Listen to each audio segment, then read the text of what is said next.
चुनाव आयोग निष्पक्ष होकर ईमानदारी से काम कर रहा होता तो अमित शाह जो है बंगाल से बाहर निकाल दिए गए होते। वो आपका कहने का मतलब कि चुनाव आयोग निष्पक्ष चुनाव नहीं करा रहा है? बिल्कुल नहीं करा रहा है।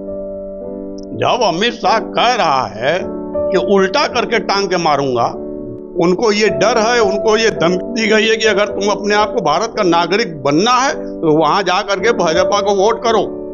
महिला आरक्षण बिल बोले, लेकिन वो आरक्षण बिल तो था नहीं। तो बिल तो आप पहले से ही पास हो गया था। बिल तो 2023 में ही पास हो गया था, लेकिन ये नौटंकी किए ना, ये झूठ बोले।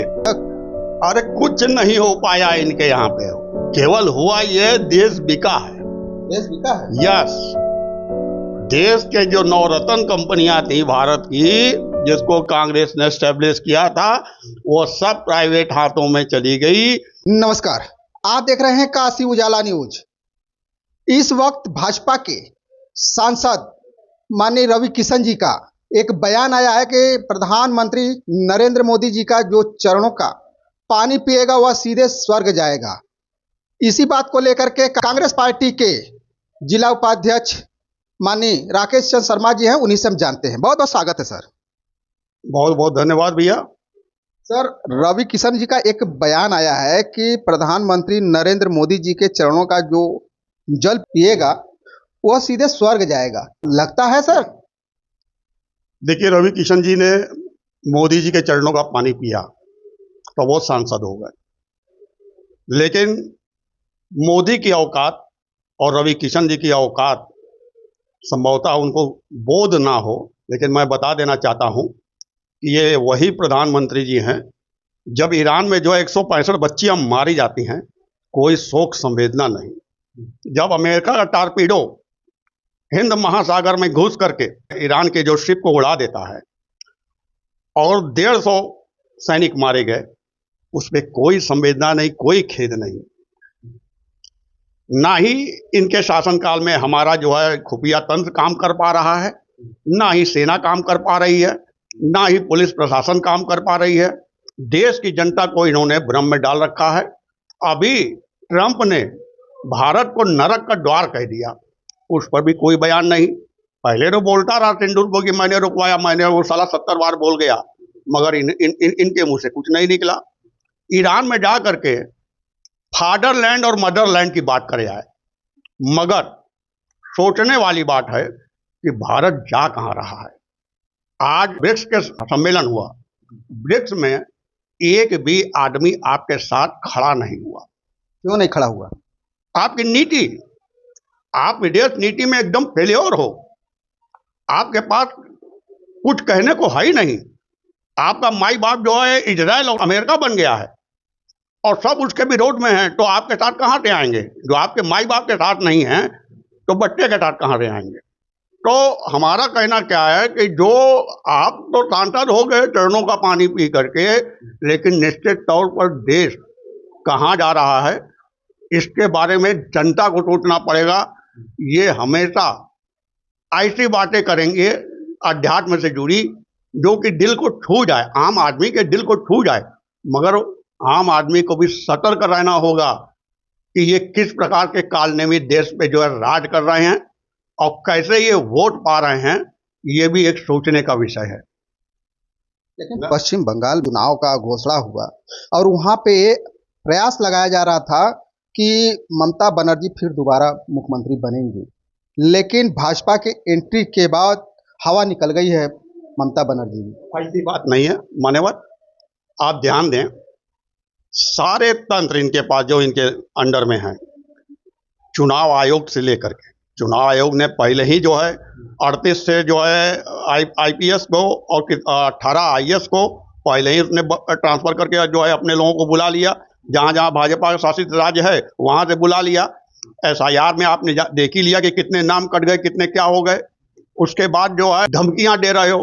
अगर चुनाव आयोग निष्पक्ष होकर ईमानदारी से काम कर रहा होता तो अमित शाह जो है बंगाल से बाहर निकाल दिए गए होते। वो आपका कहने का मतलब कि चुनाव आयोग निष्पक्ष चुनाव नहीं करा रहा है? बिल्कुल नहीं करा रहा है। जब अमित शाह कह रहा है कि उल्टा करके टांग के मारूंगा, ममता के हमारे आपके कार्यकर्ता जो गुंडाई कर रहे हैं, आपके कार्यकर्ता नहीं है वहां पर, ध्यान रखिएगा। आप तो जो है भाड़े के आयातित गुंडों को वहां रखे हैं जिनको कार्यकर्ता का नाम दे रहे हैं, लेकिन ममता बनर्जी उसी प्रदेश की, उसके पास कार्यकर्ता है और उनको गुंडा बताया जा रहा है। भाजपा को मौका तो ममता बनर्जी ही ने दिया था। देखिए ममता जी ने दिया कि नहीं दिया, मैं उस पर नहीं जाना चाहिए। राहुल गांधी जी तो यही कहे हैं कि ममता बनर्जी अगर सही है, अगर सरकार सही चलाती तो आज ये नौबत नहीं आती। देखिए कार्यकाल उन्होंने जैसा भी चलाया, एंटी कमीशन वोट बनते हैं, लेकिन ममता जी जो जो गठबंधन, इंडिया गठबंधन बना है, उसमें उनकी भागीदारी क्या है? एक तरीके से अगर आप ध्यान से देखें तो वो जो है जो इंडिया गठबंधन के नीति और सिद्धांतों के विपरीत चल रही है, वो अपने वोट बैंक को देख रही थी। इसलिए राहुल गांधी जी ने कहा अगर आप सही ढंग से राहुल जी के साथ होती तो संभवतः ये जो बैठा हुआ है चुनाव आयोग अब तक बदल गया होता। उन्होंने प्रूफ भी दिए थे, है ना, और वही SIR जो उन्होंने प्रूफ दिए थे, वही SIR वहां हुआ है जिसमें जो है 27 लाख लोगों का नाम कटा है। और आपको बता दें जो SIR पूरे देश में जहां जहां की है, जो बांग्लादेशी लोग मिले जिनको डराया गया कि तुम बांग्लादेशी हो, तुम फलाने हो, तुम दिमाके हो, उन्हीं लोगों को वहां पर गाड़ियों से भेजा गया है वोट डालने के लिए। उनको ये डर है, उनको ये धमकी दी गई है कि अगर तुम अपने आप को भारत का नागरिक बनना है तो वहां जा करके भाजपा को वोट करो। और वो सब भी गए हैं जो वहां वोट डालने के लिए। तो हमारा कहने का मतलब ये है, देश में सुधार आ रहा है कि देश को बिगाड़ने का काम चल रहा है? देश में क्या सुधार आएगा?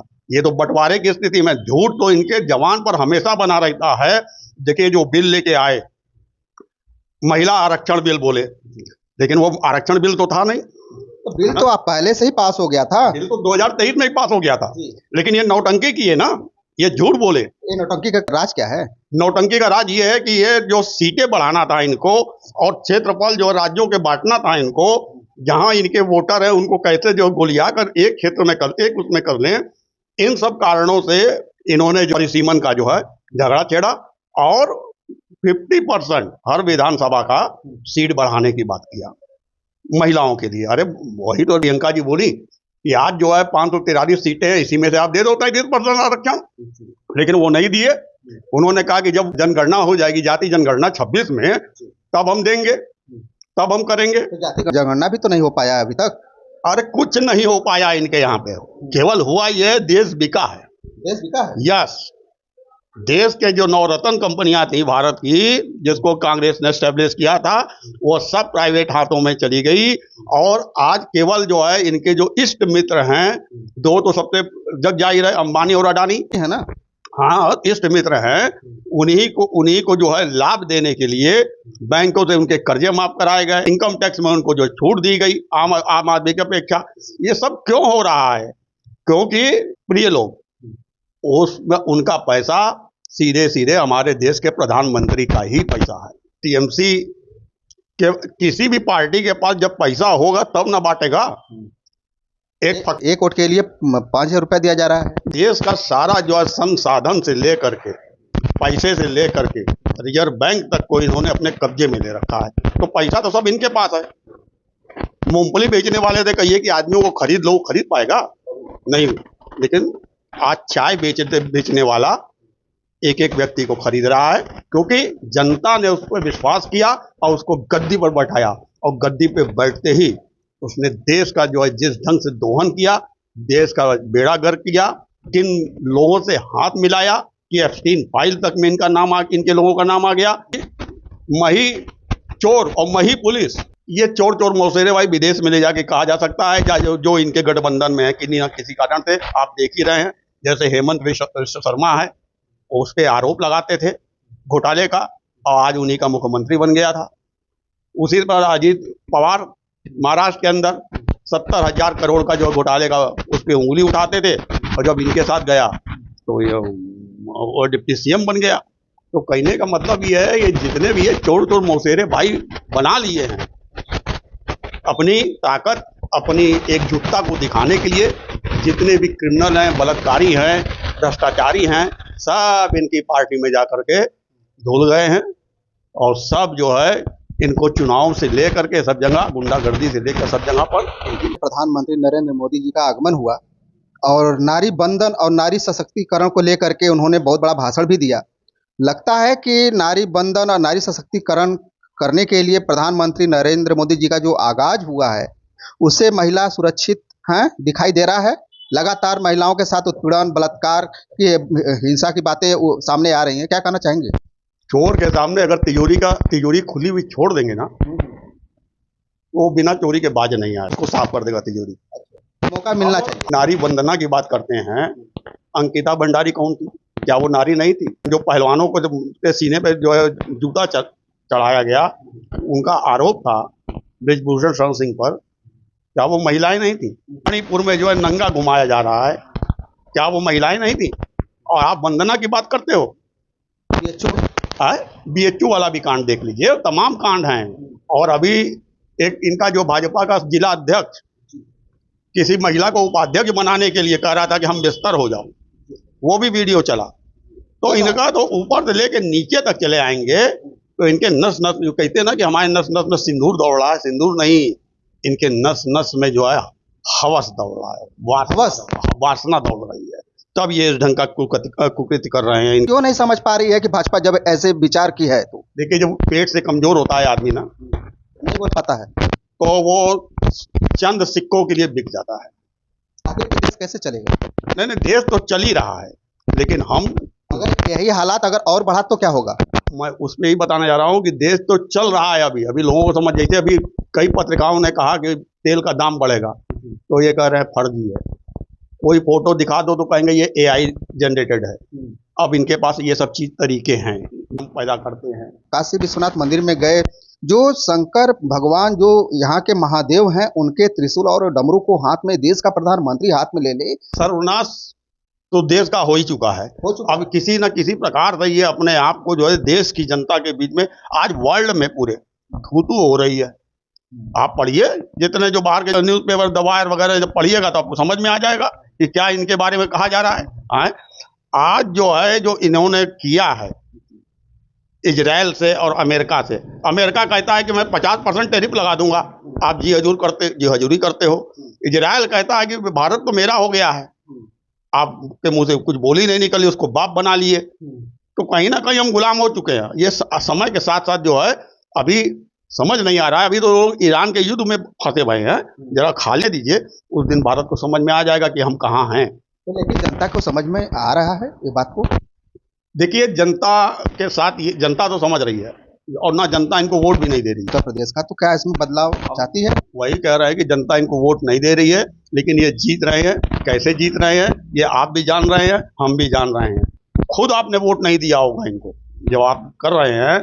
और ये बात आम आदमी भी समझ रहा है। कुछ हैं उसके अंदर जो हिंदुत्व के प्रभाव में कहते हैं कि तो हिंदू की बातें जब उठाई दिया है, तो पश्चिम बंगाल में चुनाव चल रहा था, वही मनोज तिवारी लिखा रहे हैं, वो भी क्या भाजपा के लोगों को ये समझ में नहीं आता कि आज मंगलवार है? देखिए, इनको धर्म वरम से कुछ मतलब नहीं है, केवल दिखावा है। हिंदू जो वोट है उसको गुलियाने के लिए मार हंगामा करते कराते हैं, मार पीट, हेन तेन, मॉब ब्लीचिंग, ये सब कराते हैं। बाकी जो है इनको धर्म से ना कुछ लेना देना है, ना ही इनको कोई धर्म से मतलब है। आप जरा सोचिए कि पोप ने कह दिया कि ईरान में मानवता का हनन हो रहा है, जिसपे क्या कहते हैं ट्रम्प साहब भड़क भी गए, अंड बंड भी बोले को। इस्लामिक कंट्रियों, इस्लाम, ईरान खुद ही कह रहा है कि इस्लाम कहता है कि मानवता का जो है रखकर नाश करने के लिए नहीं करना है, तो इसलिए मैं परमाणु हथियार नहीं बना रहा हूँ। उसने भी एक संदेश दे दिया कि इस्लाम क्या कहता है। लेकिन बड़ा आश्चर्य है घोर, बुद्ध की धरती, अहिंसा की धरती, गांधी की धरती, जो पूरे वर्ल्ड में संदेश देता है, 80 देशों में जो गांधी की फोटो लगी, मूर्ति लगी हुई है, ऐसे देश का कोई भी साधु सन्यासी या कोई भी धर्माचार्य का बयान नहीं आया कि मानवता की रक्षा होनी चाहिए, मानवता का हनन नहीं होना चाहिए। ऐसा कोई भी बयान नहीं आया। इससे आप समझ लीजिए। और क्यों नहीं आया? क्योंकि आज जितने भी धर्माचार्य जो गद्दी पे बैठे हुए हैं, वो भाजपा प्रायोजित लोग, भाजपा द्वारा बैठाए गए लोग, जो असली लोग थे उनको तो मार के इन लोगों ने बाहर कर दिया, कब्जा करा दिया इन लोगों का। जो दुराचारी लोग थे उनका कब्जा है, तो वो बयान देंगे कहाँ से? क्योंकि वो भारत के बारे में सोच ही नहीं रहे हैं। उनको तो जनता को लूटना है, पैसा कैसे लूटा जाए इस पर उनका ध्यान है। अध्यात्म के ना कोई सोच है, ना कोई समझ है, ना भारत के मूल्यों की। वो पुरातत्व इतिहास अगर देखेंगे तो उसके मूल्य क्या थे, ना ही उसके बारे में जानकारी है, ना ही उस पर ध्यान दे सकते हैं। धन्यवाद सर। अभी हमारी बातें हो रही थी कांग्रेस पार्टी के बड़े कद्दावर नेता राकेश चंद्र शर्मा जी से। इनके विचार आपको कैसे लगे हमें कमेंट बॉक्स में लिख करके जरूर बताइएगा, और इस वीडियो को ज़्यादा से ज़्यादा शेयर कीजिए, सब्सक्राइब कीजिए। मिलते हैं नए वीडियो के साथ, तब तक के लिए नमस्कार।